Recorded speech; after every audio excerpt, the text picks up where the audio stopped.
Isa pang tanong ngayon mga master na mainit din na pinag-uusapan ay itong tax, no, tax deduction sa Service Recognition Incentive or SRI. Taxable ba itong SRI na ito? No, and kung taxable man, how much at bakit pa dapat tanggalan ng tax ang SRI na yan, no, 'di ba? Sana pamasko na lamang ng gobyerno. So atin po titingnan mga master, ayon po sa National Internal Revenue Code ng bansa, dito po sa Chapter 2, ang General Principles ng Income Taxation sa Pilipinas, lahat po, no, as citizen of the Philippines residing therein is taxable on all income derived from sources within and without the Philippines. Sa loob man o sa labas ng bansa na income mo, basta Pilipino ka na nandito sa Pilipinas, ay subject to income tax yung kinikita mo. Ngayon, as to magkakaroon ba ng tax deduction o hindi, nakadepende po yun sa provisions ng batas tungkol po sa tax. So ngayon po, ang ating pong titingnan ay ito pong train law. Kasi yun po yung existing na nagbibigay ng rates as to the taxes na dapat pong ibabawas mula po sa ating kinikita, sa ating pong income tax, no. So dito po sa train law mga master, Section 9 ng Republic Act 10963 or ito pong train law.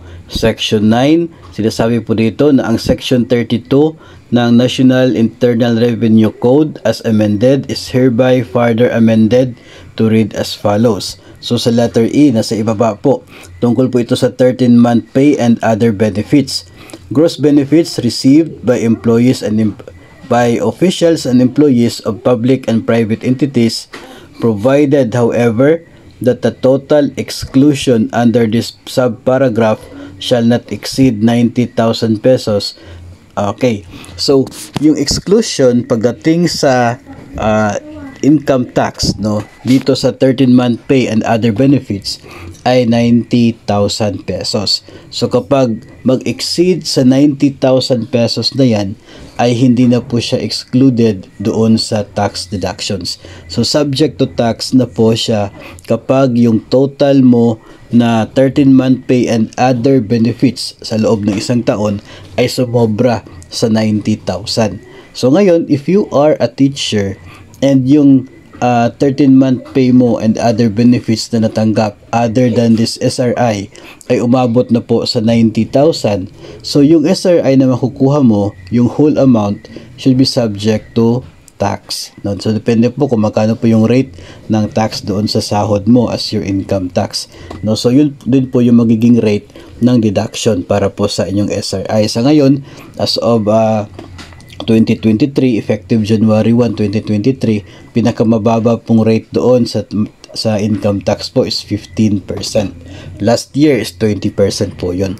Ngayon, if you are mababang sahod lamang, no, hindi ka guro, siguro you are ito utility, no, non-teaching personnel na mababa yung sahod at hindi umabot sa 90,000 yung total na benefits mo, no, within the year. So ang mangyayari, pagdagdag ni SRI, kung hindi pa rin siya umabot ng 90,000, edi yung SRI mo walang tax, na walang tax deduction. Pero kasi nga within ka pa doon sa tax-free na 90,000 sa benefits. Ngayon kung pagdagdag sa, for example, yung total benefits mo ngayon excluding SRI ay nasa 80,000, tapos may bibigyan ka ng 18,000 na SRI, so magiging 98,000 na. So yung excess of 90,000 na 8,000, yun lamang po yung maging subject for tax. So yun po yung magiging paraan, no, ng pag-determine if magkakaroon ba ng tax deduction yung SRI po natin. Pero alam po natin, no, according po doon sa ating po binasa kanina sa National Internal Revenue Code, lahat ng income sources ng Pilipino ay subject talaga doon sa rules, provisions ng tax law. So sa ngayon kasi, under tayo sa train law, yun po yung nagiging basis ng atin pong taxation. So doon po nakadepende, no, yung atin pong pag-determine. So if you are umabot na ng 90,000 total benefits during this year, so talaga po magkakaroon ng or subject sa tax deduction ito pong atin pong matatanggap na SRI. Ngayon, if kasi malaki po talagang chance no na umabot na talaga ng 90,000 considering na tumanggap din po ng PBB within this year, no? So plus nandun pa yung benefit, yung 13-month pay, mid-year bonus, year-end bonus, and other benefits, no? So talagang malaki yung chance na sumobra na kayo sa 90,000, kaya subject to income tax na talaga ang SRI. So ngayon depende po yun sa mga ano ninyo, sa inyo pong division offices, yung implementation nila ng pagkaltas, no, dito po sa tax na ito, kasi 2023 siya i-release, so dapat yung remittance po ng tax na yan should be under 2023 rin. So dapat talaga ikaltas mula po sa inyong matatanggap. So yun po yung ating sagot dito po sa mainit na tanong kung taxable ba itong ating service recognition incentive. So malapit na po yung pagsimula na pag-release nito, bukas na po, December 15 start ng release. Pero it does not mean po na dapat December 15 talaga, kasi kung atin po titingnan ay kinakailangan po na i-consolidate lahat ng natirang pondo sa buong agency, saka po ito paghati-hatian. So it means na yung pondo po ay mayroon pang pag-consolidate muna tapos i-distribute pa. So tatanggap pa ng dagdag na allocation ito pong mga opisina ninyo. Yun po yung kanilang aabangan.